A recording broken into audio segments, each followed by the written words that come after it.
There are moments in life when something changes inside you before the outside world even catches up. No fireworks, no announcement, no applause, and yet you feel it. It's like a subtle click in the machinery of your being. A quiet shift that whispers, from this moment forward, nothing will be the same. This is the timeline signature, the invisible stamp of transition, the marker that tells you a new chapter has already begun. Most people ignore it. They rush past it, distract themselves with noise, or drown it in routine. But those who learn to recognize it gain an advantage that few ever taste. They get to ride the wave of transformation instead of being dragged by it. How do you recognize this signature? First, by tuning into your body. Your body registers truth long before your mind rationalizes it.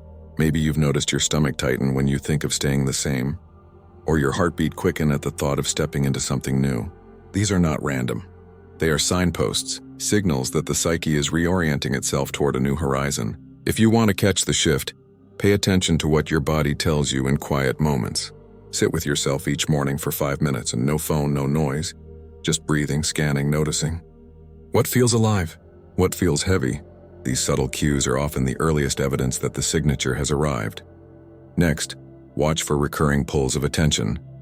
You may suddenly feel drawn to a subject, an idea, a task you once dismissed. A book falls into your hands, a phrase won't leave your head, a vision repeats in your mind. That is not chance. That is the timeline trying to introduce itself. Start recording these signals. Carry a pocket notebook or use the Notes app on your phone, but don't ignore them. Over a week, you'll see the pattern emerge. The signature always speaks in repetition. And when you start seeing the same image, word, or pull 3 or 4 times, understand the new path is knocking. But recognition doesn't stop at observation. It requires small experiments. Transformation is never proven in theory. It is proven in action. So take a risk. It doesn't need to be dramatic. It could be as simple as speaking up when you normally stay silent, taking a different route home, or setting your phone aside for an hour. These micro-actions test the waters. You'll notice that when the signature is genuine, the fear you expect doesn't cripple you anymore. Instead, you'll feel an odd clarity, almost like the universe itself is saying yes this way. And here's the final truth. The timeline signature never screams. It whispers. If you wait for a thunderclap, you'll miss it. If you demand absolute certainty, you'll stall. The skill is learning to honor the whisper before it becomes undeniable. That's how you get ahead of change instead of being cornered by it. So ask yourself right now, what is tugging at your awareness?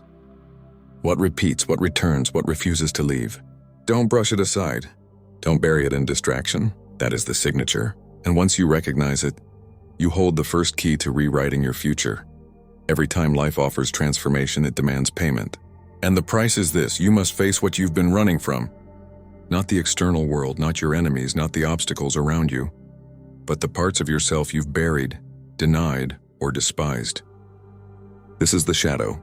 It is everything you've locked in the basement of your being, hoping no one would ever see. Your anger, your envy, your weakness, your secret fears, but also your unused strength, your creativity, your passion. The shadow is not your enemy. It is your unclaimed power. Here's the truth: if you do not meet your shadow, it will run your life from the dark. It will sabotage your goals, poison your relationships, and whisper lies when you're on the edge of a breakthrough. That's why every genuine transformation begins here, with the courage to look yourself in the eye and say, I see you, I hear you, and I will no longer pretend you don't exist. But how do you do that? Start with brutal honesty. For the next 5 nights before you sleep, write down 2 things. What did I judge in myself today? And what did I judge in others? You'll be shocked at the pattern that appears. Every sharp criticism you throw at others, every trait that makes your blood boil, it mirrors something unacknowledged in you. The shadow reveals itself in projection. What offends you most often reflects what you have not reconciled. Then practice naming it. When you feel anger boiling, don't push it down. Say it aloud. This is anger.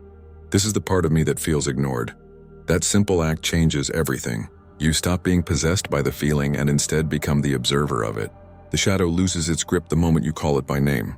The next step is dialogue. Write a letter from your shadow's perspective. Let it rage, accuse, cry out. Don't censor it. Then respond as your conscious self. You'll be stunned at what comes out. Suddenly, the thing you feared feels less like a monster and more like a child. Wounded, desperate, misunderstood. And when you can speak to your shadow with compassion, You reclaim the raw energy it carried because make no mistake, inside, the shadow is your greatest strength. The anger you repress could become courage. The envy you deny could become ambition. The fear you bury could become wisdom. The very things you avoid contain the fuel for your growth. So here's the challenge. Stop running. For once, stand still. Face the shadow head-on and say, I am not afraid of you anymore. Because when you do, you unlock power that no one can take from you. The shadow ceases to sabotage you and instead begins to serve you. And that is the essence of transformation, turning your darkest parts into your deepest strength. Without this step, the new timeline cannot hold. With it, nothing can stop you. Every night, when your eyes close and the noise of the day dissolves, another world awakens. A world beyond logic, beyond schedules, beyond the masks you wear for society. That world is your dreamscape, and it is not random. It is the language of your deeper self, the compass pointing toward your transformation. If you ignore your dreams, you throw away a map your soul is handing you. If you pay attention, you discover that life itself has been guiding you in symbols, waiting for you to learn the code. Think about it. How many times have you woken up shaken from a dream, as if you had lived another life in the span of minutes?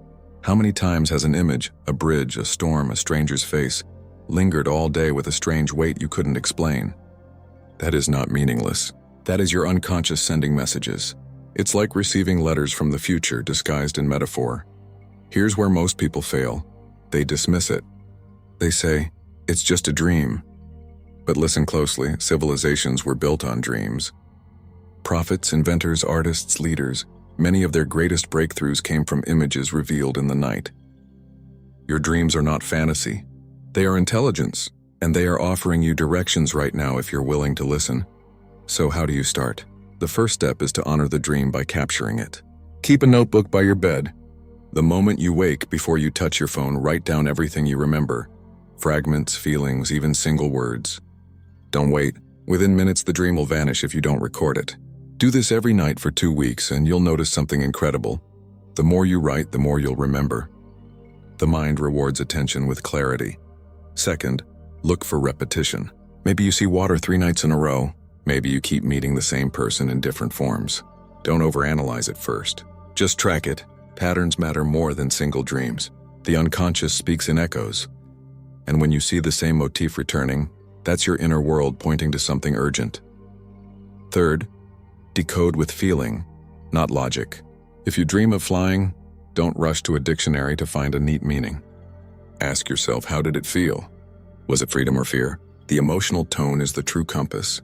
The dream is less about prediction and more about reflection. It shows you where you really are beneath the surface. Finally, act on it. If your dream shows a locked door, maybe it's time to open a conversation you've avoided. If it shows you drowning, maybe you've been suffocating under obligations that aren't yours. The power of dreams isn't in interpretation alone, and it's in translation. You must bring their messages into daylight and let them guide real decisions. When you start honoring your dreams, something magical happens. The border between night and day softens. You realize your life is not random. It is threaded with symbols, clues, and guidance. And suddenly you stop feeling lost, because you're no longer wandering blind. You're walking with a map in your hands drawn by the deepest part of you. Within every person lives a cast of characters. They are ancient, universal, and timeless. These are the archetypes, patterns of energy, roles written into the very fabric of the human psyche. When you feel courageous, you awaken the warrior. When you nurture, you embody the caregiver. When you create, you channel the artist. When you lead, you invoke the king or queen. The truth is, your life is not just lived, and it is performed, and the question is, who is holding the pen to your script? Most people live as if their role has been assigned to them at birth. The struggler, the victim, the background character in someone else's story. They never realize they can change the role, but when you awaken to the archetypes within you, you see that life has handed you a stage and infinite masks to wear. You are not confined to the part you've been playing. You can rewrite your script at any moment. Think about this. When fear takes over, you often let the victim archetype lead. You believe life happens to you, not through you. But the moment you say, enough, the warrior steps in. Your back straightens, your breath steadies, and suddenly you see obstacles not as punishments, but as battles meant to be won. That shift is not imagination. It is a reallocation of power. You chose a new archetype to walk the stage. Here's the breakthrough. The archetypes you awaken shape the reality you live. If you call on the sage, wisdom begins to guide your decisions. If you summon the lover, compassion and connection flow into your relationships. If you invoke the explorer, doors open where you once saw walls. Each archetype carries a different energy, a different script, and the courage to switch roles gives you the ability to rewrite your destiny. But awakening these archetypes requires awareness. Begin by observing. Which role do you default to when life presses against you? Do you shrink into the victim? Do you distract yourself as the jester? Or do you rise as the creator, determined to shape a new chapter? Awareness is the doorway. Once you know who has been speaking, you can decide who speaks next. And here is the most liberating truth. You are not bound to one. You contain multitudes. Just as an actor transforms scene after scene, you too can step into a new role when life demands it. When you face loss, call the healer. When you face injustice, call the warrior. When you face uncertainty, call the sage. You are never powerless when you know the characters within. So ask yourself, what story are you telling about your life right now? Is it small, fragile, and borrowed from others? Or is it bold, alive, and authored by your own hand? Because the stage is already set, the lights are already on, and the audience is waiting. The only question that matters is, will you play the part you've been assigned, or will you awaken the archetypes within and rewrite the script of your existence? There are moments in life when the universe whispers, and if you're paying attention, those whispers sound like thunder. You call someone you haven't spoken to in years, only to discover they were thinking of you.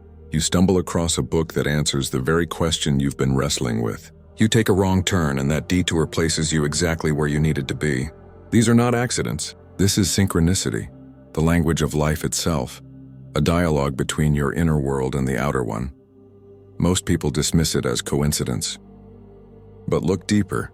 Synchronicity arises when your inner state aligns with the unfolding of the universe. It is a sign that you are not separate from life but woven into its fabric. The more you grow, the more you notice these moments. They are markers, signals that say you are on the path. Keep going. Think of it like this: your psyche is a tuning fork. When it vibrates with clarity, the world around you begins to resonate with it. You start meeting the right people at the right time. Opportunities appear where none existed. A door opens the moment you arrive at it. This is not magic. It's alignment. Life begins to reflect your inner transformation, and what once seemed random now feels orchestrated. But here's the key. You must be awake to see it. Synchronicity often comes softly, wrapped in ordinary events. The stranger who speaks a single sentence that shifts your perspective. The song on the radio that answers your silent prayer. The number you keep seeing again and again until you finally stop and ask, what is life trying to tell me? If you rush, if you numb yourself with distraction, you'll miss it. And yet these are the very clues that could change the course of your life. So how do you tune into them? First, cultivate silence. Not the silence of an empty room, but the silence of an attentive mind. When you quiet the constant chatter, you hear the patterns emerging. Second, trust your intuition. That subtle nudge, that inner pull. It is not random. It is guidance, pulling you toward the next chapter of your becoming. Third, act. Synchronicity is not just a sign. It is an invitation. When the universe lays a path before you, walk it. Remember, synchronicity doesn't mean life will always be easy. Sometimes the signs lead you into discomfort, into challenges that stretch you. But even then, it's life conspiring to shape you into who you are meant to be. Every so-called coincidence carries a message. Pay attention. Align yourself. Trust the flow. Because when you do, something extraordinary happens. Life stops feeling like chaos and starts feeling like conversation. You no longer feel alone in your struggle. You begin to sense that there is a larger rhythm at play, that your story is part of something vast and purposeful. So here's the truth. Synchronicity is not the universe working for you. It is the universe working with you. A partnership, a dialogue, a reminder that when you change within, the world around you rearranges. Pay attention and you will see. Life has been speaking to you all along. Every breakthrough requires tension. Not the tension of chaos, not the stress that crushes you, but the tension of opposites held in the same space without collapsing into one side. Within you, there are always conflicting voices. The part of you that wants safety and the part of you that longs for freedom. The part of you that fears change and the part of you that demands transformation. Most people run from this conflict. They silence one voice and over-identify with the other. But here lies the truth. The power of transformation comes when you resist the urge to choose too quickly, and instead hold both, patiently, courageously, until a higher solution emerges. This is what we call the transcendent function. It is not about compromise. It is not about picking the middle ground. It is about creating a third path that did not exist before. Imagine it like alchemy. Two opposing elements, when combined under the right conditions, create something entirely new. Gold does not appear by favoring one ingredient over the other. It appears when fire holds them both long enough for transmutation. Consider this in your own life. You may feel torn between pursuing stability and chasing passion. One part of you says, be practical, play it safe. Another whispers, no, risk everything for your dream. The common mistake is to kill one voice, either by settling into comfort or recklessly abandoning everything. But the transcendent function invites you to hold the dialogue. How can I honor both security and purpose? How can I craft a life where responsibility fuels my dream rather than suffocates it? When you hold that tension long enough, a new option arises that neither voice could imagine alone. The same applies to inner wounds. One side of you may feel anger. The other insists on forgiveness. If you suppress the anger, resentment festers. If you reject forgiveness, bitterness consumes you. But when you allow both truths to exist, and yes, I am angry, and yes, I long to release this pain, you invite a third way, transformation through understanding. The anger reveals what mattered. The forgiveness frees you to move forward. Both voices were necessary, but the emergence was only possible through the tension. This practice requires discipline. Sit with your conflicts. Write them down as if they are two characters debating. Let each side speak fully without censorship. Then wait. In that waiting, something stirs. A spark of creativity, a fresh perspective, a synthesis you could not force into being. That is the transcendent function in action. Life birthing new solutions out of your willingness to hold opposites without fleeing. And here's why this matters for a new timeline. The old self cannot carry you forward because it only knows extremes.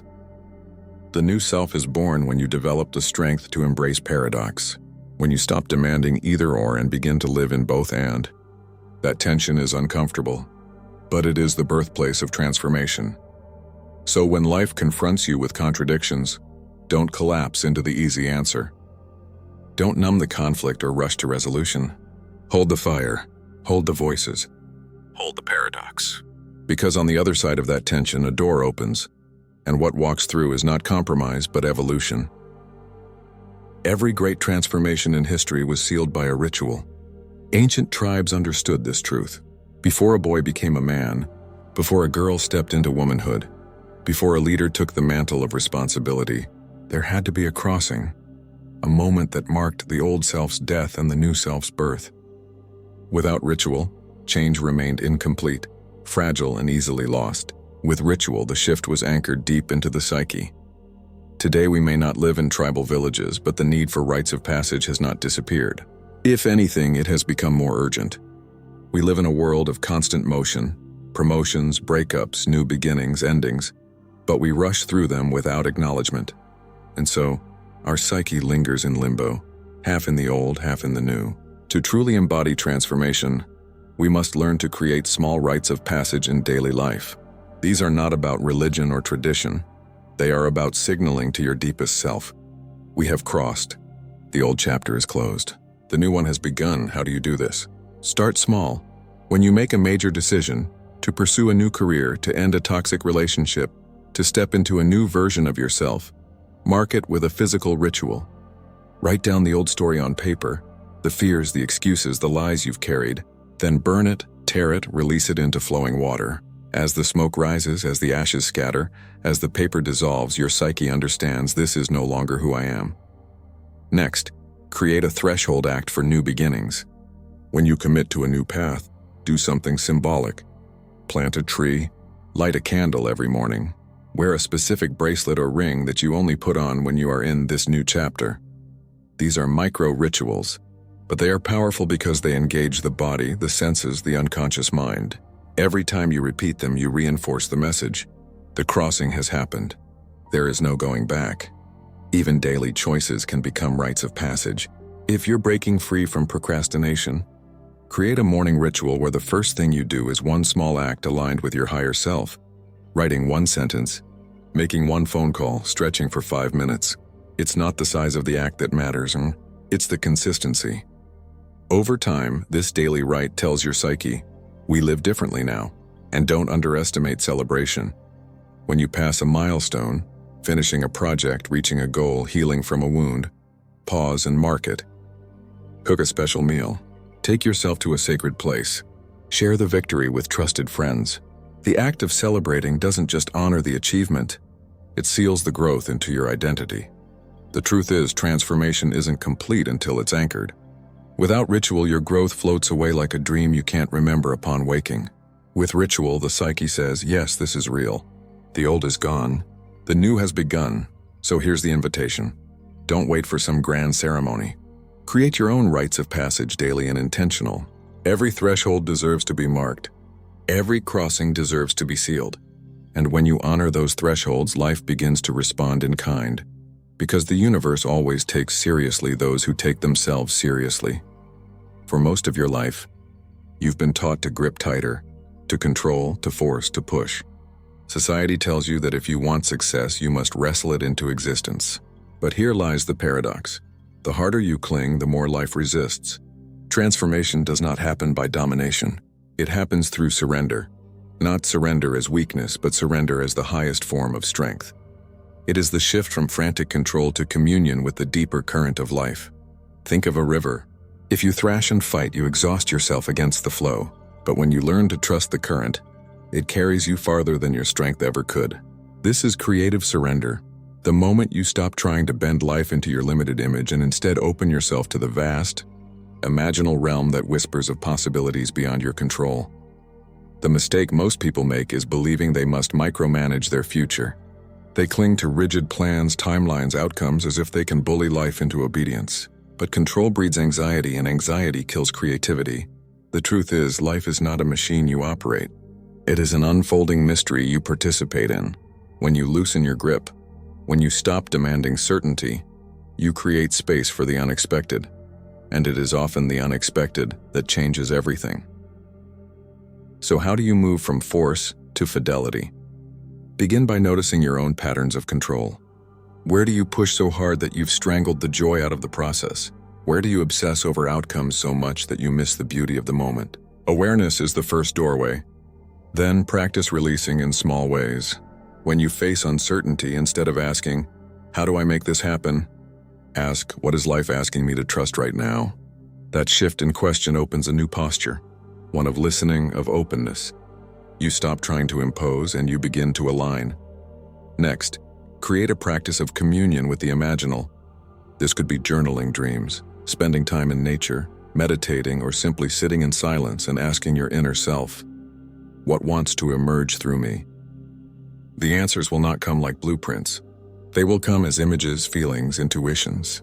Honor them, follow them, trust them. That is fidelity. Loyalty to the unseen current that guides you toward your becoming. And understand this, surrender is not passive. It is the most active trust you can cultivate. It doesn't mean you do nothing. It means you work, but you stop working against the current. You act, but you release the demand for absolute control. You plant seeds, but you trust the soil and the season to do their part. When you master this, life stops feeling like a battlefield and starts feeling like a dance. You move in rhythm with something larger, wiser, more creative than yourself. You discover that what emerges through surrender is greater than anything you could have forced into being. So here's the call. Let go of the white-knuckle grip. Stop demanding that life obey your plans. Open your hands, open your heart, and enter into communion with the deeper current.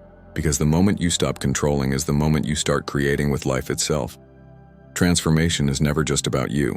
Yes, it begins in the privacy of your soul, in the long nights of struggle, in the battles no one else can see. Yes, it begins when you integrate your shadow, listen to your dreams, surrender to the current, and cross your thresholds. But the journey doesn't end there. True transformation always ripples outward. The inner shift becomes an outer force. The healing you achieve within becomes medicine for the collective. This is the great paradox. By becoming more yourself, You become more connected to others. Individuation, the process of becoming whole, unique, and integrated, is not selfish. It is service. Because when you heal your own fragmentation, you stop unconsciously projecting it onto the world. You no longer pass your wounds forward. Instead, you offer presence, clarity, and strength. You become a tuning fork for others, vibrating at a frequency that awakens something in them. Think about it. A parent who integrates their anger raises children who grow up safer, freer, more empowered. A leader who faces their shadow guides with humility instead of ego. An artist who surrenders to the imaginal creates work that stirs the human spirit, not just entertains it. This is how private change becomes public healing. One person at a time, one soul at a time, until a collective renewal begins. The world doesn't need more noise. It doesn't need more people copying each other, numbing themselves, or hiding behind masks. What the world needs are individuals who have walked through their own fire and come out whole. Individuals who have the courage to live as their true selves. Not the selves society assigned them. Not the selves fear dictated, but the selves forged in the crucible of transformation. This is where your responsibility lies. You are not transforming just to feel better, just to live lighter. You are transforming because your wholeness contributes to the healing of the human story. Every conversation you have after integration carries a different energy. Every decision you make plants seeds in the soil of the future. Every small act of courage, authenticity, or compassion becomes part of a collective shift. And make no mistake, the collective is starving for it. We live in a time of division, fragmentation, and shallow distraction, but every individual who dares to do the deep work becomes a lighthouse. Your light does not eliminate the darkness of the world, but it creates a space where others remember their own, and enough lighthouses together create a coastline that no storm can erase. So this is the final crossing, from me to we, from private victory to public renewal, from individuation to contribution. Your healing matters because it becomes our healing. Your integration matters because it awakens our collective memory of wholeness. And in that moment you realize, the timeline you stepped into is not just yours. It is ours. Your evolution becomes part of humanity's evolution. Your courage becomes part of the world's renewal, and that is the destiny waiting for all who dare to walk this path.